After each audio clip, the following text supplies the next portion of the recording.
ಖಾಸಗಿ ವಲಯದಲ್ಲಿ ಕನ್ನಡಿಗರಿಗೆ ಮೀಸಲಾತಿ ಇನ್ನೂ ಕೂಡ ರಾಜ್ಯಾದ್ಯಂತ ಮಳೆ ಆಗ್ತಿದೆ. ಇದೆಲ್ಲವೂ ಕೂಡ ಇವತ್ತಿನ ಪ್ರೈಮ್ ಟೈಮ್ ನ್ಯೂಸ್ ಅಲ್ಲಿ ಸುದ್ದಿಗಳಿದೆ. ಅದಕ್ಕಿಂತ ಮುಂಚಿತವಾಗಿ ಹೆಡ್ಲೈನ್ಸ್. ರಾಜ್ಯದಲ್ಲಿ ಮುಂದುವರಿದ ವರುಣನ ಆರ್ಭಟ, ಶೃಂಗೇರಿ ದೇವಸ್ಥಾನಕ್ಕೆ ಹೋಗುವ ರಸ್ತೆಗಳು ಜಲಾವೃತ, ಕೃಷ್ಣಾ ನದಿ ನೀರು ಹರಿವಿನ ಪ್ರಮಾಣ ಹೆಚ್ಚಳ. ಖಾಸಗಿ ಉದ್ಯೋಗದಲ್ಲಿ ಕನ್ನಡಿಗರಿಗೆ ಮೀಸಲಾತಿ, ಅಪಸ್ವರ ಎತ್ತಿದ ಉದ್ಯಮಿಗಳು, ಸೋಷಿಯಲ್ ಮೀಡಿಯಾದಲ್ಲಿ ಪರ ವಿರೋಧದ ಚರ್ಚೆ. ಪಂಚೆ ಹಾಕಿ ಮಾಲ್ಗೆ ಬಂದಿದ್ದಕ್ಕೆ ನೋ ಎಂಟ್ರಿ, ಬೆಂಗಳೂರಿನ ಜಿಟಿ ಮಾಲ್ನಲ್ಲಿ ಅನ್ನದಾತನಿಗೆ ಇದೆಂತ ಅಪಮಾನ, ಮಾಲ್ ಮುಂದೆ ಕನ್ನಡಿಗರ ಪ್ರತಿಭಟನೆ. ವಿಧಾನಸಭಾ ಚುನಾವಣೆಗೆ ಮುನ್ನವೇ ಎನ್ಸಿಪಿ ಅಜಿತ್ಗೆ ಶಾಕ್, ಪವಾರ್ ಬಣ ತೊರೆದ 4 ಮುಖಂಡರು, ಶರದ್ ಪವಾರ್ ಬಣ ಸೇರ್ಪಡೆ ಸಾಧ್ಯತೆ.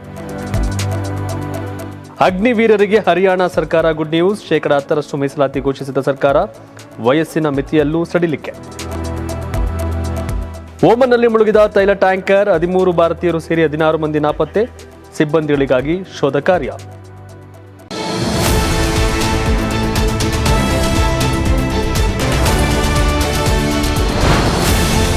ರಾಜ್ಯದ ಹಲವೆಡೆ ತೀವ್ರ ಮಳೆ ಆಗ್ತಿದೆ. ಕೆಲವೆಡೆ ರಸ್ತೆ ಸೇತುವೆಗಳು ಮುಳುಗಡೆಯಾಗಿವೆ. ದೇಶದ ಹಲವು ರಾಜ್ಯಗಳಲ್ಲಿ ಮಳೆರಾಯ ಅಬ್ಬರಿಸಿ ಬೊಬ್ಬರಿಯುತ್ತಿದ್ದು ಅವಾಂತರಗಳನ್ನೇ ಸೃಷ್ಟಿಸಿದ್ದಾನೆ. ಕಳೆದ 24 ಗಂಟೆಗಳಲ್ಲಿ ಕಾರವಾರ ತಾಲೂಕಿನಲ್ಲಿ ಮನೆ ಕುಸಿದು 3 ಮನೆಗಳು ಸಂಪೂರ್ಣ ಹಾನಿಯಾಗಿವೆ. ಒಂದು ಮನೆ ತೀವ್ರ ಹಾಗೂ 18 ಭಾಗಶಃ ಹಾನಿಯಾಗಿದ್ದು ಓರ್ವ ವ್ಯಕ್ತಿ ಪ್ರಾಣ ಕಳೆದುಕೊಂಡಿದ್ದಾರೆ. ಚಿಕ್ಕಮಗಳೂರು, ಹಾಸನ ಜಿಲ್ಲೆಗಳಲ್ಲೂ ಮಳೆರಾಯ ಅಬ್ಬರ ಜೋರಾಗಿದೆ. ಶೃಂಗೇರಿ ದೇವಸ್ಥಾನಕ್ಕೆ ಹೋಗುವ ರಸ್ತೆಗಳು ಜಲಾವೃತವಾಗಿದ್ದು ಭಕ್ತರು ದೇವಸ್ಥಾನಕ್ಕೆ ಭೇಟಿ ನೀಡಲು ಸಾಧ್ಯವಾಗ್ತಾ ಇಲ್ಲ. ಹಾಸನ ಜಿಲ್ಲೆಯ ಸಕಲೇಶಪುರ ತಾಲೂಕಿನ ಮಾವಿನೂರು, ಕಾಗಿನೆರೆ ಸೇರಿದಂತೆ ಹಲವು ಗ್ರಾಮಗಳಲ್ಲಿ ಮಳೆಯಿಂದಾಗಿ ಇಂದಿಗೂ ವಿದ್ಯುತ್ ಇಲ್ಲದಂತಾಗಿದೆ. ಮಹಾರಾಷ್ಟ್ರದಲ್ಲಿ ನಿರಂತರ ಮಳೆ ಹಿನ್ನೆಲೆ ಕೃಷ್ಣಾ ನದಿ ನೀರು ಹರಿವಿನ ಪ್ರಮಾಣ ಹೆಚ್ಚಳವಾಗಿದೆ. ಪಂಚಗಂಗಾ ಹಾಗೂ ಕೃಷ್ಣಾ ನದಿಗಳ ಸಂಗಮ ಕ್ಷೇತ್ರ ನರಸಿಂಹವಾಡಿಯ ದತ್ತಾತ್ರೇಯ ದೇವಸ್ಥಾನ ಮುಳುಗಡೆಯಾಗಿದೆ. ಹಾಗೆಯೇ ಮುಂದಿನ 4 ದಿನಗಳ ಕಾಲ ರಾಜ್ಯದಲ್ಲಿ ಮಳೆರಾಯನ ಆರ್ಭಟ ಮುಂದುವರಿಯಲಿದೆ ಎನ್ನುವ ಮುನ್ಸೂಚನೆ ಇದೆ. ಖಾಸಗಿ ವಲಯದಲ್ಲಿ ಕನ್ನಡಿಗರಿಗೆ ಉದ್ಯೋಗ ಮೀಸಲಾತಿ ರಾಜ್ಯ ಸರ್ಕಾರದಿಂದ ಬಂಪರ್ ಗಿಫ್ಟ್. ಆದರೆ ಇದಕ್ಕೆ ವಿರೋಧ ಕೂಡ ವ್ಯಕ್ತವಾಗಿದೆ. ಹೌದು, ಖಾಸಗಿ ಕ್ಷೇತ್ರದ ಕಂಪನಿಗಳ ಉದ್ಯೋಗದಲ್ಲಿ ಕನ್ನಡಿಗರಿಗೆ ಮೀಸಲಾತಿ ನೀಡುವ ಮಸೂದೆಗೆ ಕರ್ನಾಟಕ ಸಚಿವ ಸಂಪುಟ ಅನುಮೋದನೆ ನೀಡಿದೆ. ಸರ್ಕಾರದ ಈ ವಿಚಾರವಾಗಿ ಉದ್ಯಮಿಗಳು ಮತ್ತು ನೆಟ್ಟಿಗರ ನಡುವೆ ಪರ ವಿರೋಧದ ಚರ್ಚೆ ಆಗ್ತಿದೆ. ಕನ್ನಡಿಗರಿಗೆ ಅನುಕೂಲ ಆಗಲಿ, ತಮ್ಮದೇ ನೆಲದಲ್ಲಿ ಉದ್ಯೋಗದಿಂದ ಕನ್ನಡಿಗರು ವಂಚಿತರಾಗದಿರಲಿ ಎಂದು ಕರ್ನಾಟಕ ಉದ್ಯೋಗ ಮೀಸಲಾತಿ ಮಸೂದೆಯನ್ನ ಸರ್ಕಾರ ಜಾರಿಗೆ ತರುತ್ತಿದೆ. ಆದರೆ ಈ ಮಸೂದೆಗೆ ಉದ್ಯಮಿಗಳು ಹಾಗೂ ಕೆಲವು ಕೈಗಾರಿಕೋದ್ಯಮಿಗಳಿಂದ ವಿರೋಧ ವ್ಯಕ್ತವಾಗ್ತಿದೆ. ಉದ್ಯಮಿಗಳಾದ ಮೋಹನ್ ದಾಸ್ ಪೈ, ಕಿರಣ್ ಮಜುಮ್ದಾರ್ ಶಾ ಸೇರಿದಂತೆ ವಿವಿಧ ಖಾಸಗಿ ಕಂಪನಿಗಳ ಮಾಲೀಕರು ವಿರೋಧವನ್ನು ವ್ಯಕ್ತಪಡಿಸಿದ್ದಾರೆ. ಮೀಸಲಾತಿ ಪ್ರಮಾಣವನ್ನು ಕುಗ್ಗಿಸಲಾಗಿದೆ.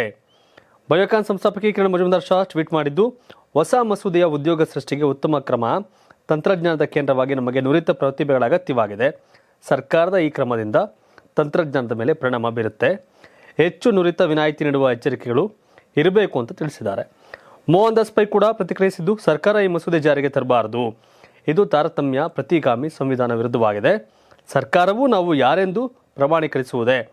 ಇದು ಫ್ಯಾಸಿಸ್ಟ್ ಮಸೂದೆ ಆಗಿದೆ. ಈ ಮಸೂದೆ ಜಾರಿಗೆ ಮುಂದಾಗಿರೋದು ನಂಬಲು ಸಾಧ್ಯ ಆಗ್ತಾ ಇಲ್ಲ. ನೇಮಕ ವೇಳೆ ಸರ್ಕಾರಿ ಅಧಿಕಾರಿಗಳು ಪಾಲ್ಗೊಳ್ತಾರಾ? ಸಂದರ್ಶನದ ವೇಳೆ ಭಾಷೆ ಪರೀಕ್ಷಿಸಿ ನೇಮಕ ಮಾಡಿಕೊಳ್ಬೇಕಾ ಅಂತ ಪ್ರಶ್ನೆಯನ್ನು ಮಾಡಿದ್ದಾರೆ. ಕರ್ನಾಟಕ ನಮ್ಮೂರು, ನಮ್ಮೂರು ಕೆಲಸ ಬೇಕು. ಸರ್ಕಾರ ನಿರ್ಧಾರ ಸರಿ ಇದೆ. ಕಂಪನಿಗಳು ಆ ದಿಸೆಯಲ್ಲಿ ಕೆಲಸ ಮಾಡಬೇಕಾಗಿದೆ. ಅದನ್ನು ಬಿಟ್ಟು ವಿರೋಧ ಮಾಡಲಿಕ್ಕೆ ಕಾರಣಗಳನ್ನ ಹುಡ್ಕೊಂಡು ಕೂತ್ಕೊಂಡ್ರೆ ಇದು ಜಾರಿ ಆಗ್ಲಿಕ್ಕೆ ಸಾಧ್ಯ ಇಲ್ಲ. ಆದರೆ ಇದು ಸರ್ಕಾರ ಬದ್ಧತೆಯಿಂದ ಜಾರಿ ಮಾಡಿದ್ರೆ ಕನ್ನಡಿಗರಿಗೆ ಖಂಡಿತವಾಗಿ ಅನುಕೂಲ ಆಗುತ್ತೆ.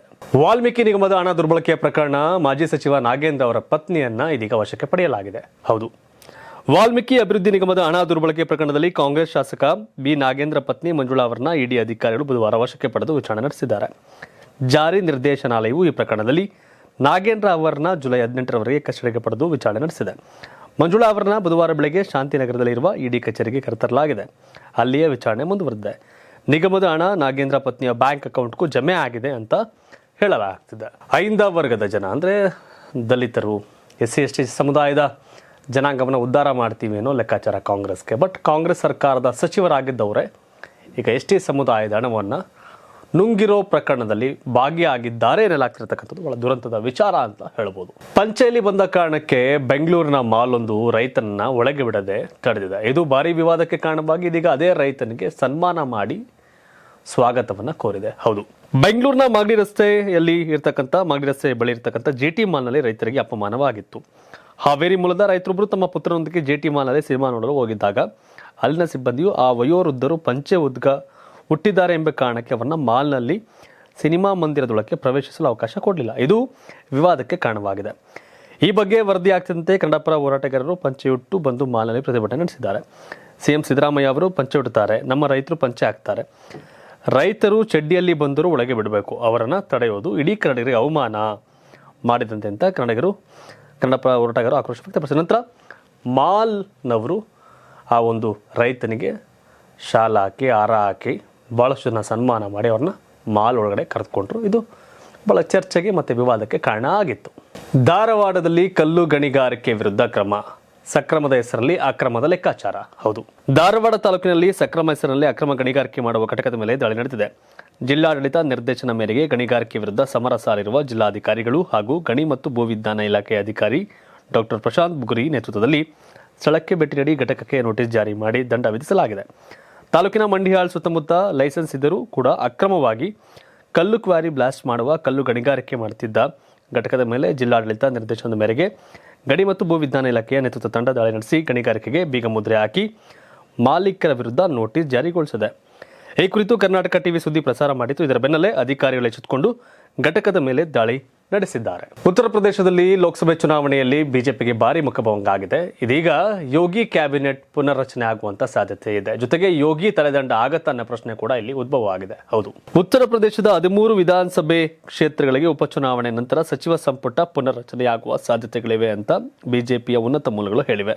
ಈ ಸಂಬಂಧ ರಾಷ್ಟ್ರೀಯ ಅಧ್ಯಕ್ಷ ಜೆಪಿ ನಡ್ಡಾ ಜೊತೆಗೆ ಉಪಮುಖ್ಯಮಂತ್ರಿ ಕೇಶವ ಪ್ರಸಾದ್ ಮೌರ್ಯ ಚರ್ಚೆ ನಡೆಸಿದ್ದಾರೆ. ಮುಂಬರುವ ಉಪಚುನಾವಣೆ ತಯಾರಿಗೆ ಸಂಬಂಧಿಸಿದಂತೆ ಉಭಯ ನಾಯಕರ ನಡುವೆ ಚರ್ಚೆ ನಡೆದಿದೆ. ಮೂಲಗಳ ಪ್ರಕಾರ ಯೋಗಿ ಆದಿತ್ಯನಾಥ್ ಸಂಪುಟದಲ್ಲಿ ದೊಡ್ಡ ಬದಲಾವಣೆಯಾಗುವ ಸಾಧ್ಯತೆ ಇದೆ. ಆದಾಗ್ಯೂ ಸಿಎಂ ಡಿಸಿಎಂ ಬದಲಾವಣೆ ಬಗ್ಗೆ ಸಭೆಯಲ್ಲಿ ಯಾವುದೇ ಚರ್ಚೆಯನ್ನ ಮಾಡಿಲ್ಲ.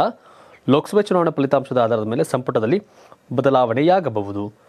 ನಡ್ಡಾ ಜೊತೆಗಿನ ಸಭೆಯಲ್ಲಿ ಕೇಶವ ಪ್ರಸಾದ್ ಮೌರ್ಯ ಮತ್ತು ಯೋಗಿ ಆದಿತ್ಯನಾಥ್ ನಡುವಿನ ಭಿನ್ನಾಭಿಪ್ರಾಯದ ಬಗ್ಗೆಯೂ ಕೂಡ ಚರ್ಚೆ ನಡೆದಿದೆ ಅಂತ ಎನ್ನಲಾಗ್ತಿದೆ. ಮಹಾರಾಷ್ಟ್ರ ರಾಜಕೀಯದಲ್ಲಿ ಐ ಡ್ರಾಮಾ. ಅಜಿತ್ ಪವಾರ್ ಎನ್ಸಿಪಿ ಬಣದಿಂದ 4 ರಾಜೀನಾಮೆ ಕೊಟ್ಟಿದ್ದಾರೆ. ಅವರು ಶರದ್ ಪವಾರ್ ಅವರ ಎನ್ಸಿಪಿ ಸೇರುವ ಸಾಧ್ಯತೆ ಇದೀಗ ದಟ್ಟವಾಗಿದೆ. ಮಹಾರಾಷ್ಟ್ರದಲ್ಲಿ ಅಜಿತ್ ಪವಾರ್ ನೇತೃತ್ವದ ಎನ್ಸಿಪಿಗೆ ಹಿನ್ನಡೆಯಾಗಿದೆ. ಪಿಂಪ್ರಿ ಚಿಂಚ್ವಾಡ ಘಟಕದ 4 ಉನ್ನತ ನಾಯಕರು ರಾಜೀನಾಮೆ ನೀಡಿದ್ದು ಶೀಘ್ರದಲ್ಲೇ ಶರದ್ ಪವಾರ್ ಬಣಕ್ಕೆ ಸೇರುವ ಸಾಧ್ಯತೆ ಇದೆ. ಮಹಾರಾಷ್ಟ್ರ ವಿಧಾನಸಭೆ ಚುನಾವಣೆಗೆ ತಿಂಗಳುಗಳ ಹಿಂದೆ ಈ ಬೆಳವಣಿಗೆ ನಡೆದಿದೆ. ಎನ್ಸಿಪಿಯ ಪಿಂಪ್ರಿ ಚಿಂಚ್ವಾಡ ಘಟಕದ ಮುಖ್ಯಸ್ಥ ಅಜಿತ್ ಗಹಾವಾನೆ, ಪಿಂಪ್ರಿ ಚಿಂಚ್ವಾಡ ವಿದ್ಯಾರ್ಥಿಗಳ ವಿಭಾಗದ ಮುಖ್ಯಸ್ಥ ಯಶ್ ಸಾನೆ ಮತ್ತು ಮಾಜಿ ಕಾರ್ಪೊರೇಟರ್ಗಳಾದ ರಾಹುಲ್ ಭೋಸ್ಲೆ ಮತ್ತು ಪಂಕಜ್ ಬಾಲೇಕರ್ ಅವರು ಅಜಿತ್ ಪವಾರ್ ಅವರಿಗೆ ರಾಜೀನಾಮೆಯನ್ನ ಸಲ್ಲಿಸಿದ್ದಾರೆ. ಅಗ್ನಿವೀರರಿಗೆ ಹರಿಯಾಣ ಸರ್ಕಾರ ಗುಡ್ ನ್ಯೂಸ್ ಅನ್ನು ಕೊಟ್ಟಿದೆ. 10% ಮೀಸಲಾತಿ ಘೋಷಣೆ ಮಾಡಿ ಅವರಿಗೆ ಬಲವನ್ನು ತುಂಬಿದೆ. ಅಗ್ನಿವೀರರಿಗೆ 10% ಮೀಸಲಾತಿ ನೀಡುವುದಾಗಿ ಹರಿಯಾಣ ಸರ್ಕಾರ ಪ್ರಕಟಿಸಿದೆ. ಪೊಲೀಸ್, ಅರಣ್ಯ ಗಾರ್ಡ್ ಹಾಗೂ ಜೈಲು ವಾರ್ಡನ್ ಸೇರಿ ಹಲವು ಸರ್ಕಾರಿ ಹುದ್ದೆಗಳಲ್ಲಿ ಮೀಸಲಾತಿ ಜೊತೆಗೆ ವಯಸ್ಸಿನ ಮಿತಿ ಸಡಿಸಿರುವುದಾಗಿ ತಿಳಿಸಿದೆ. ಮುಖ್ಯಮಂತ್ರಿ ನಯಾಬ್ ಸಿಂಗ್ ಶೈನಿ ಮಾತನಾಡಿ, constable, mining guard, forest guard, jail warden ಹಾಗೂ ವಿಶೇಷ ಪೊಲೀಸ್ ಅಧಿಕಾರಿ ಹುದ್ದೆಗಳಿಗೆ ಸರ್ಕಾರ ಮಾಡುವ ನೇರ ನೇಮಕಾತಿಗಳಲ್ಲಿ ಅಗ್ನಿವೀರರಿಗೆ 10% ಮೀಸಲಾತಿ ಇರಲಿದೆ ಅಂತ ಹೇಳಿದ್ದಾರೆ. ಇದು ಒಳ್ಳೆಯ ವಿಚಾರ. ಯಾಕೆಂದರೆ ಸೇನೆಯಲ್ಲಿ ವರ್ಕ್ ಮಾಡಿದವರು ಒಂದಷ್ಟು ಅವಕಾಶಗಳು ಕೊಡಬೇಕು. ಗುಡ್ ನ್ಯೂಸ್ ಅಂತ ಹೇಳ್ಬೋದು. ಒಮನ್ ಕರಾವಳಿಯಲ್ಲಿ ತೈಲ ಹಡಗು ಮುಳುಗಿದೆ. ಇದರಲ್ಲಿ ಭಾರತೀಯರು ಕೂಡ ಸಿಲುಕಿದ್ದಾರೆ. ಅವರ ಪ್ರಾಣಾಪಾಯದ ಸೂಚನೆ ಕೂಡ ಸಿಗ್ತಾ ಇದೆ. ಒಮನ್ನ ಕರಾವಳಿಯಲ್ಲಿ ತೈಲ ಟ್ಯಾಂಕರ್ಗಳು ಮುಳುಗಿದ್ದು ಟ್ಯಾಂಕರ್ನಲ್ಲಿದ್ದ 13 ಭಾರತೀಯ ಸಿಬ್ಬಂದಿ ಸೇರಿದಂತೆ 16 ಮಂದಿ ನಾಪತ್ತೆಯಾಗಿದ್ದಾರೆ. ಕೊಮರೋಸ್ ಧ್ವಜ ಹೊಂದಿದ್ದ ತೈಲ ಹಡಗು ಯೆಮೆನ್ ಬಂದರು ನಗರವಾದ ಏಡನ್ಗೆ ತೆರಳುತ್ತಿತ್ತು. ಈ ಹಡಗಿನಲ್ಲಿ 13 ಭಾರತೀಯ ಮತ್ತು ಶ್ರೀಲಂಕಾದ 3 ಸಿಬ್ಬಂದಿಗಳಿದ್ದರು. ಒಮನ್ನ ಡುಕ್ ಬಂದರಿನಿಂದ 25 ನಾಟಿಕಲ್ ಮೈಲ್ ದೂರದಲ್ಲಿ ಹಡಗು ಮುಳುಗಿದೆ.